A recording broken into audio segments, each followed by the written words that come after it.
La búsqueda de la eficiencia se ha convertido en una necesidad para el ser humano. En la actualidad, el desafío consiste en mantener y mejorar nuestro nivel de progreso, reduciendo los recursos que utilizamos para ello y el impacto sobre nuestro entorno. Esta necesidad es evidente en la industria y también en cualquier organización.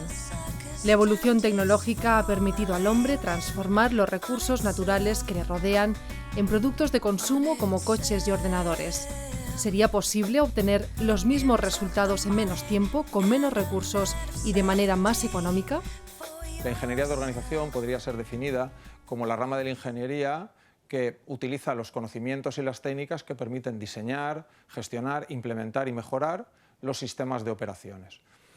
Se podría decir de una manera más sencilla con simplemente un hacer más con menos. Esa es la clave de la productividad y el trabajo diario de los ingenieros de organización.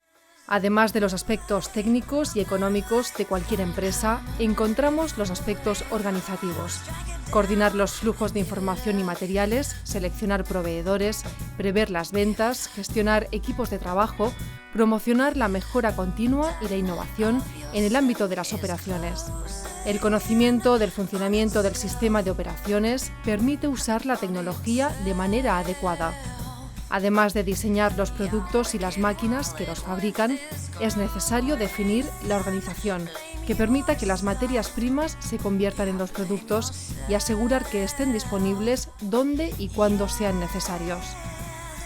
El ingeniero de organización industrial define y usa las tecnologías que permitirán transformar materias primas en productos y servicios que los clientes y usuarios últimos utilizamos. El ingeniero de organización trabaja en el seno de empresas, ya sean productivas o de servicios, y por tanto tiene que relacionarse con otros departamentos de las mismas áreas. Tiene que trabajar con la gente comercial, tiene que trabajar con la gente de recursos humanos, con la gente de sistemas de información y con la gente de ingeniería, pero él tiene un sitio específico, lo que generalmente se denomina dirección de operaciones, dirección de producción o de logística, y luego ya pasados los años el director de planta o el director industrial.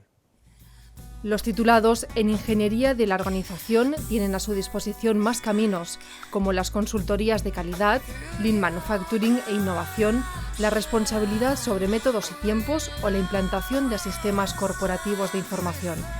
Una amplia gama de oportunidades para aquellos que gusten de retos, el trabajo multidisciplinar y la búsqueda de soluciones más adecuadas para sacar el máximo potencial de las personas, procesos y tecnologías de una empresa.